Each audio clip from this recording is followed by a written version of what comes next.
리비아 사막에서 기도하고 있던 한 수도자가 있었습니다. 악귀들이 가만 놔두지를 않았습니다. 하나씩 차례로 이 수도자를 찾아와서 온갖 육체적인 유혹을 일삼 의심이나 공포심을 조장하면서 그의 수도를 방해했습니다. 그러나 이 믿음 좋은 수도사는 전혀 요동하지 않고 그의 수도를 계속해 나갔습니다. 그러자 우두머리 사탄이 직접 나서보기로 했습니다. 자, 그가 어떻게 했을까요?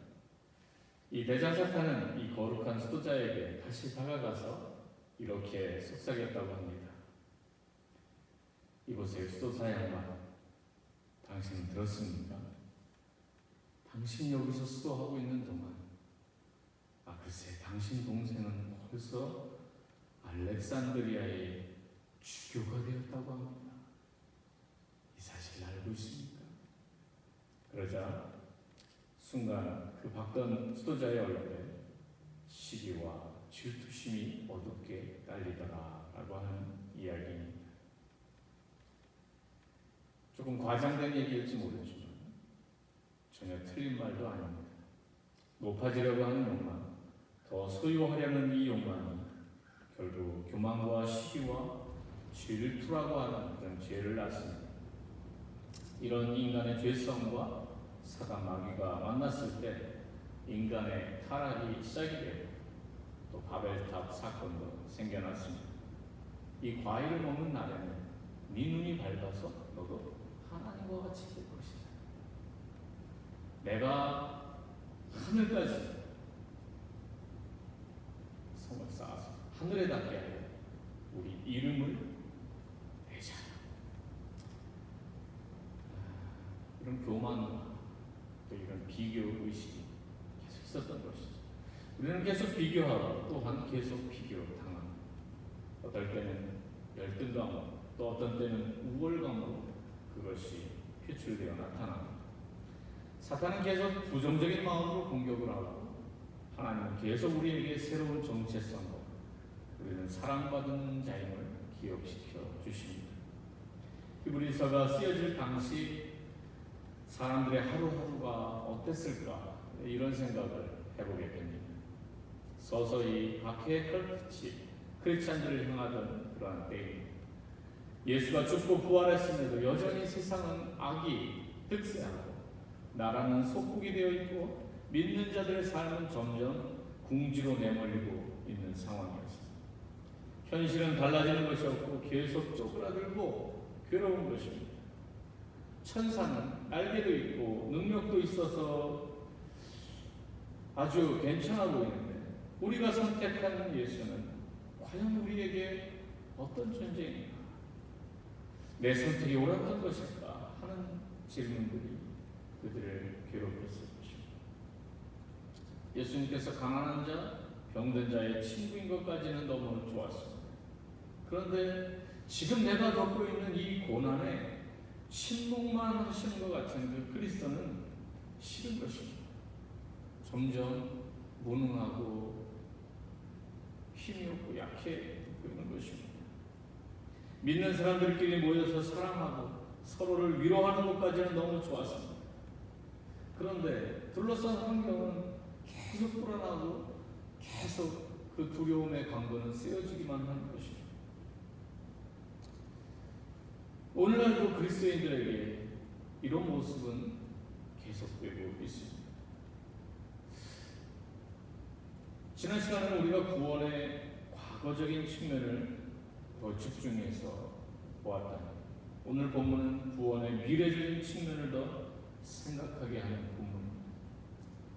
지난주에는 큰 구원을 우리가 등한히 여길 텐가 이런 말씀으로 설교를 했는데 오늘 저는 제목을 기죽지 말아야 할 이유 이렇게 정해 보았습니다.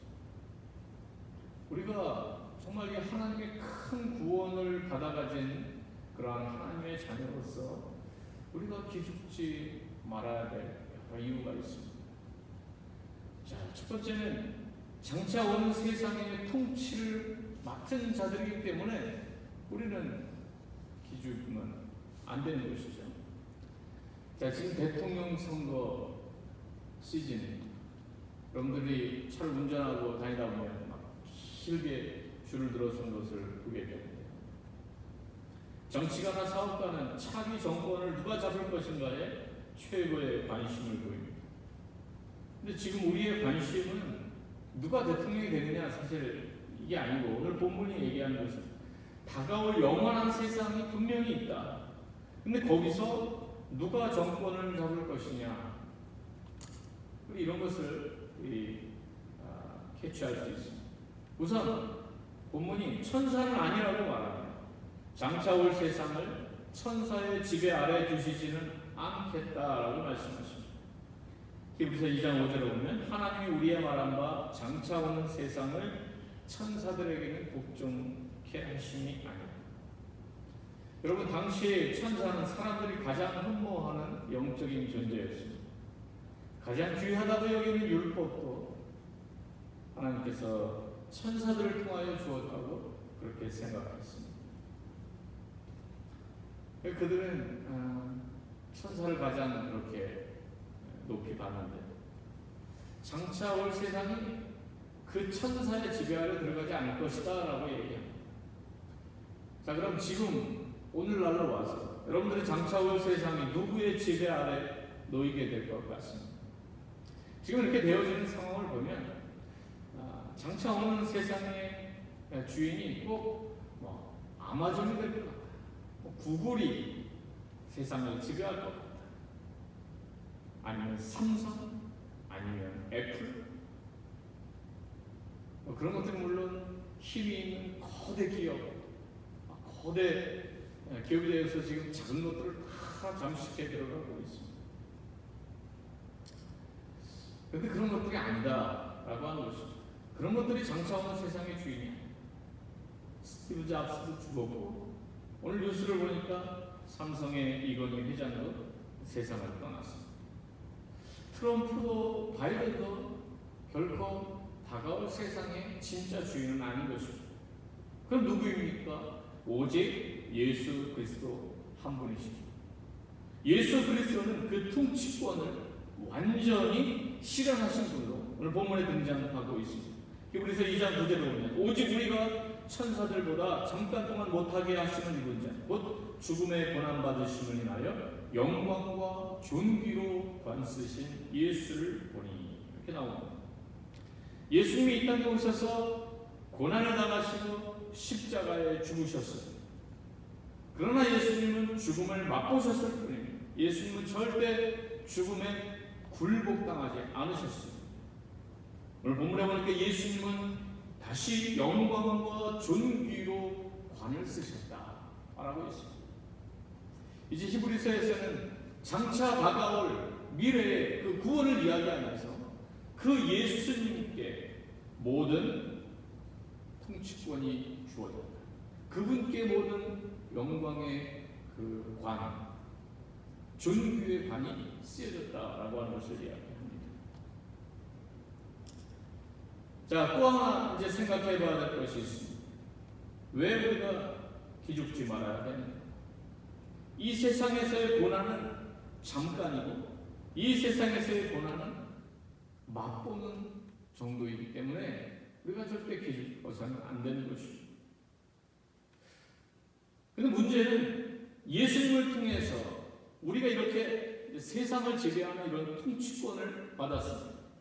인간에게, 천사에게 그 세상을 지배하는 통치권을 주는 게 아니라 하나님께서는 우리 인간에게 영광과 존귀의 관을 씌워주실 것입니다.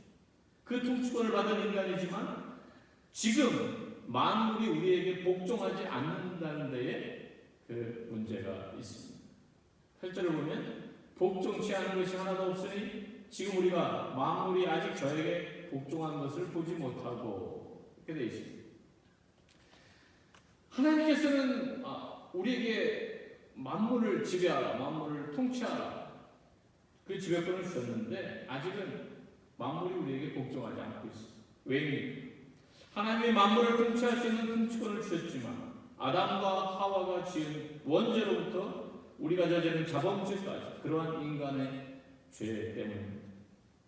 사람들은 아주 연약한 육체를 입고 죄의 영향력 아래에 살고 있습니다. 케네트 웨스트라고 하는 사람, 죄로 말미암아서 아담에게 어떤 결과가 닥쳤는가를 이렇게 설명했습니다. 아담은 죄에 빠짐으로써 이전에 그가 누리던 지배권을 상실해버렸다. 그는 더 이상 자기 자신에 대한 주인이 아니었다. 그는 타락한 피조물, 즉 완전히 타락한 본성을 지닌 피조물이 되어버렸던 것이다. 그는 죄의 노예가 되었다. 동물의 세계는 애정을 통해서가 아니라 두려움에 의해 그에게 복종하게 되었다. 땅은 좋은 것들만을 산출해내는 대신에 이제 가시나무들과 잡초와 여타 해로운 것들을 내게 되었다. 극심한 더위와 추위, 독을 지닌 파충류, 지진, 태풍, 허리케인들, 이 모든 것들은 인간의 생존을 위한 끊임없는 투쟁이 되게 해버렸다. 그는 이 모든 것들에 대한 지배력을 잃어버렸다. 그렇습니다. 인간은 하나님이 주신 그 엄청난 그 특권을 상실해버린 것입니다. 그러나 우리가 지난 시간에 살펴보았듯이 하나님의 계획은 그 죄로 인해서 파괴된 하나님의 형상대로 지음받은 인간을 다시 회복시키는 것이었습니다. 이렇게 하나님께서 계획하신 구원을 직접 이 땅에 오셔서 실행하신 분, 그분이 바로 예수 그리스도이십니다. 예수님의 고난으로 인간의 고난은 비로소 진정한 치유자에 의해 위로받을 수 있게 되었습니다. 히브리서 2장 18절에 보면 자기가 시험을 받아 고난을 당하셨은즉 시험 받는 자들을 능히 도우시리라. 또 예수님의 죽으심으로 죽음의 공포에 있던 인간은 거기서 해방될 수 있었습니다. 예수 그리스도께서는 자신의 죽음으로써 죽음을 정복하신 것입니다. 히브리서 2장을 보면 저자의 의도가 엿보이는 몇 가지 단어들이 등장합니다. 그것은 바로 잠깐이라고 하는 단어, 또 맛보다라고 하는 단어입니다. 이것은 바로 예수님의 고난과 죽음의 성격을 잘 말해주는 것입니다. 우리가 아직 겪어야 하는 고난의 성격을 잘 말해주는 말이기도 합니다. 이 세상에서의 고난은 잠깐, 그리고 맛보는 것, 우리가 이것을 잊지 말아야 하겠습니다. 자, 잠깐 고난을 맛봅니다. 여기서 잠깐은 시간을 의미하는 것이지 존재나 상태, 지위를 의미하는 것이 아닙니다. 그렇기 때문에 예수님께서 잠깐 고난을 겪으셨습니다. 그렇다고 해서 예수님의 머리가 가시관이 찔리고 손에 못자국이 왔고 옆구리에 창자국을 찍으셨다고 해서 예수님이 가지신 그 본질, 예수님의 그 귀하신 존재나 상태나 지위가 결코 훼손된 것은 아니었습니다. 예수님은 잠깐 낮아지신 것이었고 잠깐 고난받으신 것이었지. 그것이 그 고난이 그분의 본질을 훼손할 수 없었다라고 하는 것입니다. 우리가 이 땅에서 받는 고난도 마찬가지입니다. 영원한 것이 아니고 잠깐입니다. 우리가 텐트를 치면 그 텐트가 낡고 헤어지고 구멍난 것처럼 우리의 육체는 이 땅을 살면서 고난을 당하고 그럼으로써 늙고 병들고 그러겠지만 우리에게는 하나님께서 예비하신 영원하신 집이 있는 줄로 믿습니다. 우리는 영광의 몸을 입고 주를 다시 볼 것입니다. 잠깐입니다. 여러분, 이 잠깐이라고 하는 이 시간의 의미가 우리를 얼마나 용기 있게 하는지 모릅니다. 우리에게 얼마나 인내할 수 있는 힘을 주는지 모릅니다. 여러분, 잠깐 헤어지는 것, 이것은 우리가 좀 참을 수 있습니다. 잠깐 고생하는 것, 우리가 이것은 좀 견딜 수 있습니다. 잠깐 창피한 것, 이것은 눈 한번 딱 감고 우리가 좀 이겨낼 수 있습니다. 잠깐이기에 우리가 이렇게 견디고 참아낼 수 있습니다. 그런데 만약 이것이 영원한 것이고 이것이 우리의 전부가 되어버린다면 그것은 정말 참고 견디기 힘든 것일 것입니다. 유학생들이 이제 공부를 다 끝내고 한국에 와서 막 본인의 유학하던 그때 얘기를 막 합니다. 지금은 교수님들도 있고 지금은 사장님들도 있고 내가 유학할 때 고생 말도 많아 엄청나게 청소도 하고 접시도 따고 총 차고 지키는 문지기도 하고 다 했다. 근데 사실은 꿈이 있는 상태에서 잠깐 하는 고생은 그건 사실은 진짜 고생 아닙니다. 그건 견딜 수 있는 것입니다. 그게 잠깐 하는 거기 때문에 그게 내가 평생 그거 하려고 온 거 아니라 나에겐 꿈이 있지 않습니까? 진짜 힘든 것은 아무 희망이 없는 상태에서 그걸 평생 해야 한다고 할 때 그것이 정말 사람을 힘들게 하고 사람을 지치게 하고 그것이 진짜 고생인 것이죠. 이 코로나가 다른 것보다 좀 힘든 거는 뭐 때문에 힘듭니까? 이게 언제 끝날지 모르겠대요. 이 끝날 것 같지가 않아서 더 힘든 것이죠. 사실은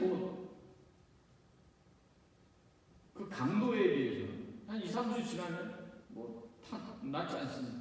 낫는 사람도 많고. 근데 이게 앞이 안 보인다라고 하는 것이 정말 사람을 지치게 하고 힘들게 하는 것입니다. 근데 예수님의 고난도 그렇고 우리의 고난도 그렇고 잠깐 고난을 받으시는 거죠. 그리고 또 하나 생각해 봐야 될 것이 맛보다라고 하는 것입니다. 맛보다.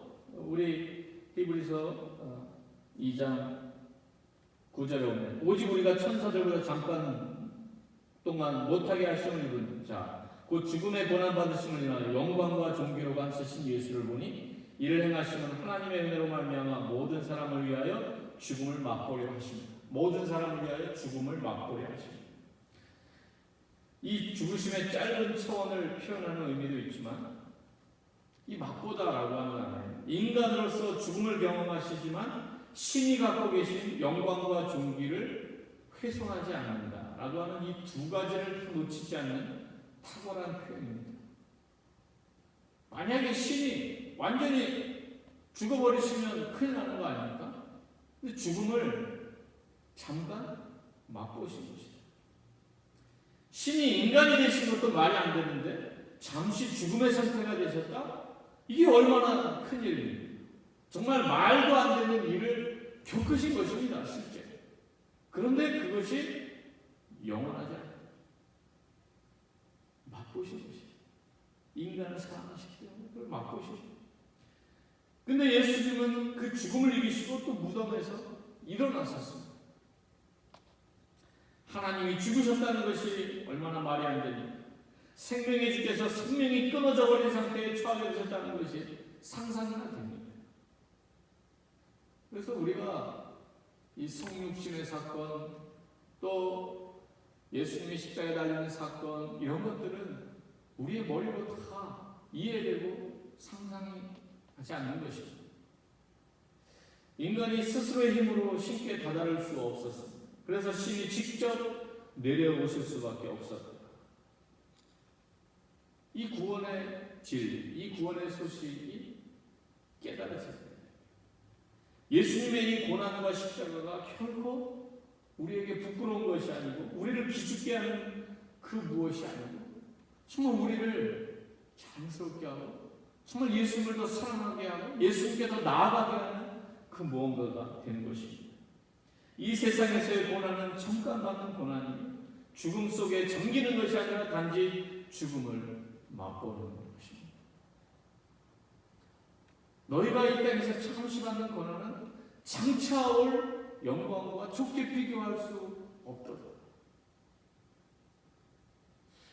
히브리서의 그 수신자들, 그들이 이 엄청난 고난을 당하고 있을 때 이 히브리서 저자는 그 예수 그리스도의 그 아름다우심, 그 예수 그리스도의 그 영광스러우심을 이렇게 그들에게 다시 한번 기억시키면서 예수 그리스도는 절대로 부끄러워할 대상이 아니다라고 하는 것을 알려주고 있는 것입니다. 자, 우리가 왜 기죽지 말아야 됩니까? 마지막으로 생각해 봐야 될 것은 우리 다 하나님의 은혜 입은 자이기 때문에 그렇습니다. 하나님께서 친히 인간이 되신 이 성육신의 사건은 전적으로 하나님의 사랑 때문입니다. 하나님이 사랑하셔서 친히 육신의 몸을 입고 이 땅에 오셔서 인간의 모든 고난을 담당하신 것입니다. 예수님께서 이 고난을 친히 다 담당하신 것은 이제 시험받는 자들, 고난받는 자들을 다 이해하고 다 돕고 그들과 함께하기 위함이셨습니다. 고난을 겪어보지 않은 사람이 어떻게 고난받는 사람을 위로하겠습니까? 예수님께서 인간이 되지 않으시고 어떻게 인간의 죄를 담당하시겠습니까?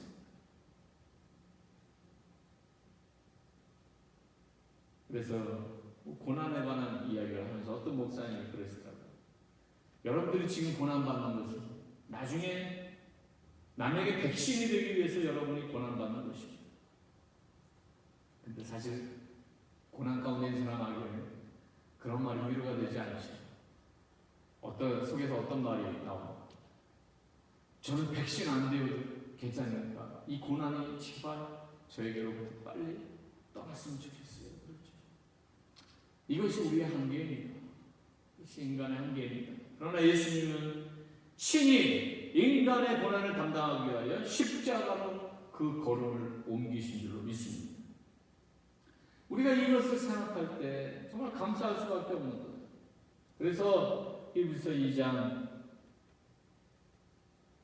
6절에 보면 오직 누가 어디 증거하여 가라되 사람이 무엇이간데 주께서 저를 생각하시니 인자가 무엇이간데 주께서 저를 공고하시나요? 시편 8편의 그 다윗의 시를 인용한 말씀입니다. 왜 하나님께서 같은 사람을 이렇게 생각해 주시는지, 왜 하나님께서 같은 사람을 이렇게 사랑해 주시는지, 왜 하나님께서 나 같은 이 피조물에 불과한 인간을 그렇게 높여주시려고 하는지 우리가 다 이해할 수 없는 것이죠. 하나님께서는 인간을 영광과 존귀로 관씌우시려고 창조하셨습니다. 우리는 이제 예수님의 하나님의 그 큰 구원 계획에 들어가서 그 큰 구원 계획이 완성되는 그날 우리는 장차 올 세상을 다스리고 지배할 것입니다. 하나님의 아들이신 예수 그리스도와 더불어서 이 땅을 다스리고 지배할 것입니다. 예수님의 고난과 죽으심은 하나님의 은혜로 말미암아 모든 사람을 위한 것이었습니다. 그리스도 안에 있는 모든 사람을 위합니다.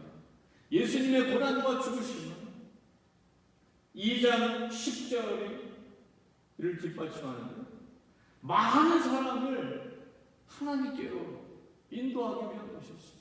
많은 사람들을 구원의 자녀로 만드시기 위함이었습니다. 히브리서 2장 10절 오늘 본문 말씀을 보면 하나님은 만물을 창조하신 분이시고 만물은 그분을 위해서 있습니다. 그러므로 하나님께서 당신의 많은 자녀들이 영광에 참여할 수 있도록 그들의 구원의 창시자로 하여금 고난을 겪게 해서 완전하게 하신다는 것은 당연한 일이었습니다. 우리를 하나님의 자녀 삼으셔서 우리를 영광과 존귀로 관씌우게 하기 위해서 하나님이 친히 인간이 되셨고 사랑하는 예수를 이 땅에 보내셔서 그 고난과 죽으심의 그 수모를 겪게 하신 것입니다. 우리는 지독히 이기적이기 때문에 그 사랑을 모릅니다. 오늘 말씀으로 아주 조금 더 맛보았을 이기적인 인간의 모습, 그리고 하나님의 마음이 잘 대비되어 담겨있는 요나의 말씀이 있습니다. 오늘 이 히브리서의 말씀을 준비하는데 하나님의 심정, 하나님의 음성, 하나님의 마음, 이 요나서의 말씀을 통해서 들려왔습니다. 그 말씀을 한 구절 읽음으로 마치겠습니다. 하나님이 요나에게 이르시되 내가 이 박농쿨로 인하여 성냄이 어찌했다마 그가 대답하되 내가 성내어 죽기까지 할지라도 합당하니 여호와께서 가라사대 네가 수고도 아니하였고 배양도 아니하였고 하룻밤에 났다가 하룻밤에 망한 이 박농쿨을 내가 아꼈거든. 하물며 이 큰 성읍 니느웨에는 좌우를 분변치 못하는 자가 12만여 명이요 육축도 많이 있나니 내가 아끼는 것이 어찌 합당치 아니하니. 하나님의 이 사랑 때문에 저와 여러분이 오늘 여기 이 자리에 있습니다. 사랑받는 자는 결코 기죽지 않습니다. 사랑을 받는 자는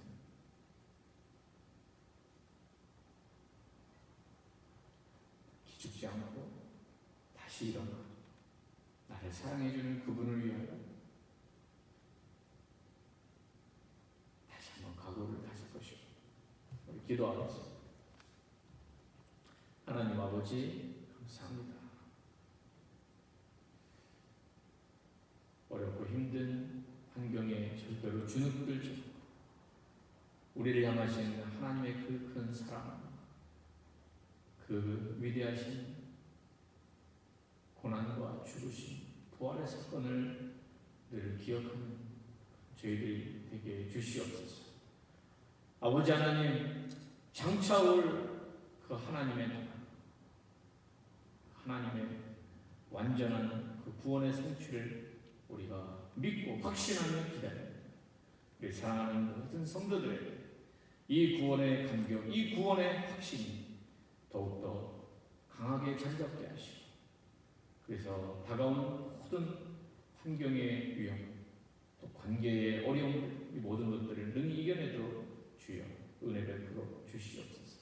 감사하며 예수님의 이름으로 기도하옵나이다.